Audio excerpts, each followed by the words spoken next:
ഭോഷനായ പുത്രൻ പിതാവിനെ നശിപ്പിക്കുന്നു. ഭാര്യയുടെ കലഹം തുടർച്ചയായ ചാറ്റൽ മഴ പോലെയാണ്. വീടും സമ്പത്തും പിതാക്കന്മാരിൽ നിന്ന് അവകാശമായി കിട്ടുന്നു.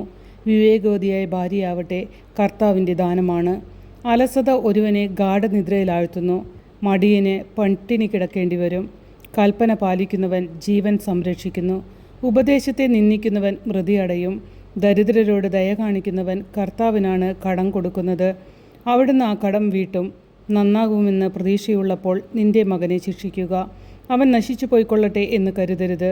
കഠിനമായി കോപിക്കുന്നവൻ പിഴ കൊടുക്കേണ്ടി വരും. കോപശീലിനെ രക്ഷിക്കാൻ നോക്കിയാൽ അത് ആവർത്തിക്കേണ്ടി വരും. ഉപദേശം കേൾക്കുകയും പ്രബോധനം അംഗീകരിക്കുകയും ചെയ്യുക. നീ ജ്ഞാനിയാകും.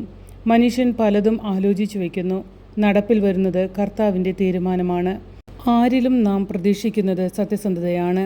ദരിദ്രൻ നുണയനേക്കാൾ ഉത്തമനാണ്. ദൈവഭക്തി ജീവനിലേക്ക് നയിക്കുന്നു. ഭക്തൻ ഉപദ്രവം നേരിടാതെ സംതൃപ്തനായി കഴിയുന്നു. അലസൻ കൈ പാത്രത്തിൽ അമഴ്ത്തി വയ്ക്കുന്നു. അത് വായിലേക്ക് കൊണ്ടുചെല്ലാൻ അവന് പ്രയാസമാണ്. പരിഹാസകൻ പ്രഹരം ഏൽക്കുന്നതുകൊണ്ട് അല്പബുദ്ധികൾ വിവേകം പഠിക്കും.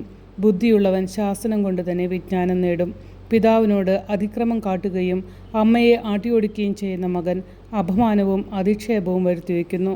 മകനെ വിജ്ഞാനത്തിൻ്റെ വചനത്തിൽ നിന്ന് വ്യതിചലിക്കണമെന്നുണ്ടെങ്കിൽ മാത്രമേ പ്രബോധനം ചെവികൊള്ളാതിരിക്കാവൂ. വിലകെട്ട സാക്ഷി നീതിയെ നിന്ദിക്കുന്നു. ദുഷ്ടൻ്റെ വായ് അന്യായത്തെ വിഴുങ്ങുന്നു. പരിഹാസകർക്ക് ശിക്ഷാവിധിയും ഭോഷന്മാരുടെ മുതുകിന് പ്രഹരവും സജ്ജമായിരിക്കുന്നു.